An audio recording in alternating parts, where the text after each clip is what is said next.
Bismillahirrahmanirrahim. Assalamualaikum warahmatullahi wabarakatuh. Waalaikumsalam warahmatullahi wabarakatuh. Perkenalkan, kami dari tim CC26 PSU 343 ingin menyampaikan apa yang sudah kami kerjakan selama sekitar mungkin 2 bulan sebagai bentuk pemenuhan tugas Capstone Project. Di mana pada Capstone Project kali ini kita membuat suatu aplikasi web yang bernama Sinomi AI. Singkatnya, Sinomi AI ini seperti yang sudah tercantum pada PPT, merupakan asisten cerdas pengolahan limbah berbasis ekonomi sirkular. Mungkin boleh dilanjut, Ariana. Ya, tapi sebelum kita menjelaskan lebih lanjut terkait Capstone Project yang kami buat, izinkan saya memperkenalkan teman-teman dari tim saya sendiri. Yang pertama ada Muhammad Fahriza Pratama sebagai full stack developer. Bersama saya ada Rahman, lalu ada Yeldi Andriana, juga Yana Sofiatul Khoiria sebagai data scientist. Juga ada Muhammad Irsyad Mustaqim sebagai AI engineer. Untuk Sinomi AI ini tentu kita punya alasan tertentu kenapa kita memilih topik ini gitu ya. Di sini ada latar belakang yang menjelaskan semua itu. Jadi secara singkat bisa dibilang hal yang melatar belakangi kami dalam memilih topik ini itu adalah salah satunya banyaknya sampah yang dihasilkan per tahun.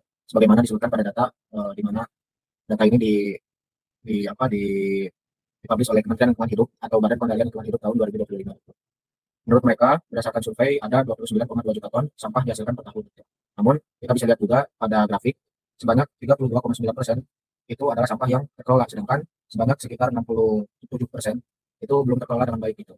Nah, dari data yang kita dapatkan ini, kita berpikir bagaimana caranya agar kita bisa meminimalisir atau mengurangi angka yang sampah tidak terkelola dengan baik ini gitu.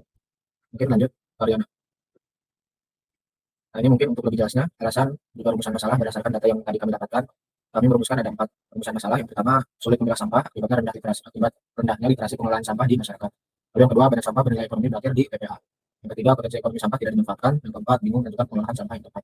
Dari alasan atau rumusan masalah yang kami rumuskan di sini, kita menyimpulkan bahwa ada satu solusi yang diharapkan bisa membantu juga menyelesaikan permasalahan ini gitu. Di mana kita pada akhirnya membuat aplikasi web yang nantinya akan digunakan untuk memilah sampah mulai dari jenisnya atau mulai dari jenisnya gitu. Lalu nanti setelah diketahui jenis dari sampah tersebut, kita bisa memanfaatkan sampah tersebut sehingga potensi ekonominya tersalurkan gitu. Itu mungkin dari saya. Nah, selanjutnya bisa dilanjutkan oleh teman saya. Silakan.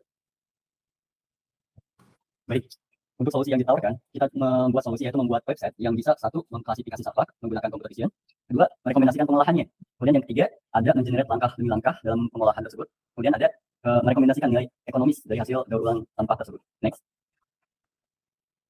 Nah, perbandingan dengan produk yang serupa, yang pertama, keterbatasan kompetitor saat ini, mayoritas produk di pasaran masih menggunakan sistem setor sampah atau insentif. Pendekatan ini sangat bergantung pada penjemputan dan hanya fokus pada tindakan membuang atau memindahkan sampah. Nah, masalah utamanya, belum ada produk yang mampu memberikan ide bisnis itu secara instan dan personal yang disesuaikan langsung dengan jenis sampah spesifik yang sedang dipegang oleh pengguna itu.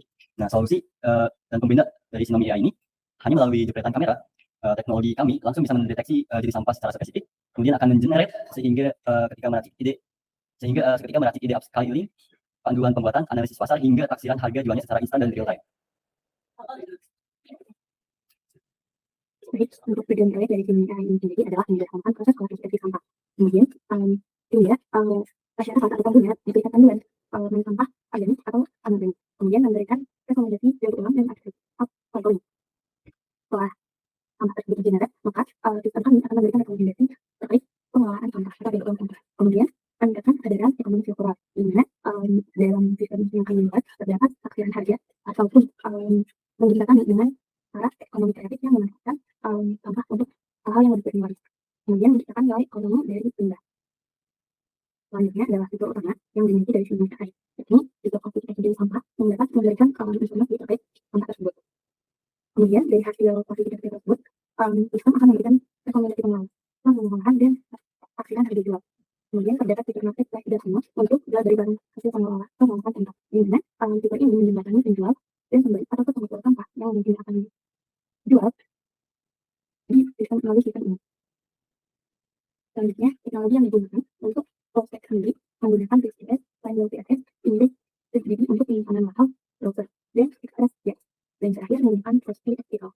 Untuk mendapatkannya, teknologi yang digunakannya yaitu Python, TensorFlow, Redis, Google Colab, Google Drive, dan RCNN.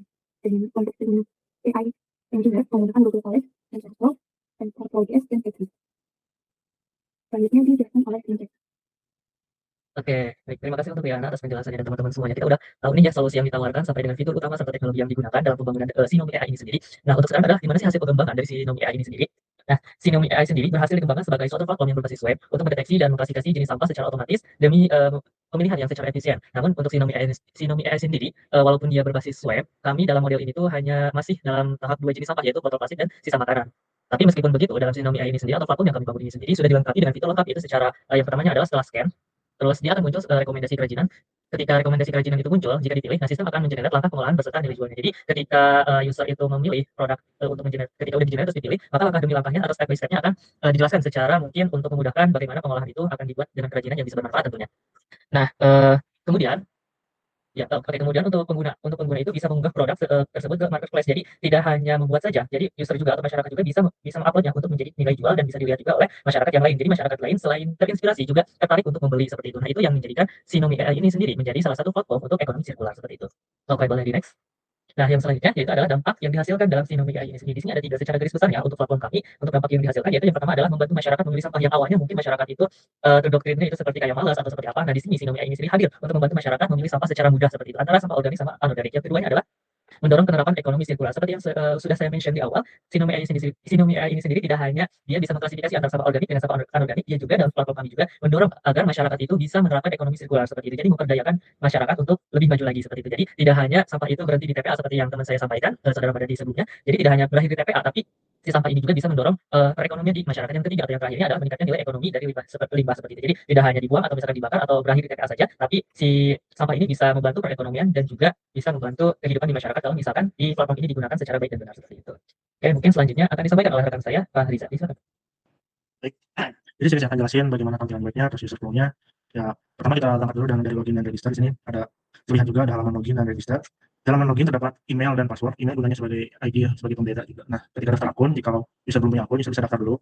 Nah, user dengan mendaftarkan nama lengkap, email, tentunya password, dan nomor WhatsApp, kemudian lokasi. Nomor WhatsApp itu akan digunakan untuk kita menghubungi jika kita tuh ingin mempublish produk kita gitu. Nanti kan kita butuh orang yang bisa dihubungi kalau ada orang yang tertarik. Nah, lokasinya juga sebagai gunanya untuk yang itu tadi gitu, untuk memperkirakan apakah jauh atau dekat orang tersebut tuh mempublish produknya gitu. Lanjut.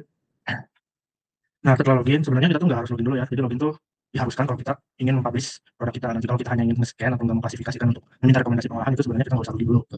Nah, kemudian di halaman beranda ini terdapat kayak tampilan utamanya, terus ada ilustrasi gambar yang menampilkan perbedaan ya. Di sini ada 2 gambar, ada gambar yang sebelumnya sampah gitu ya, tidak terpakai atau mau dibuang kayak botol-botolan, bisa diubah menjadi kayak kerajinan yang bisa punya nilai jual, bisa melatih kreativitas juga gitu. Terus di bawahnya juga ada alasan kenapa sih kelebihan dari Sinomi AI gitu. Terus ada galeri kreativitas, di sini ada tampilan produk hasil daur ulang gitu.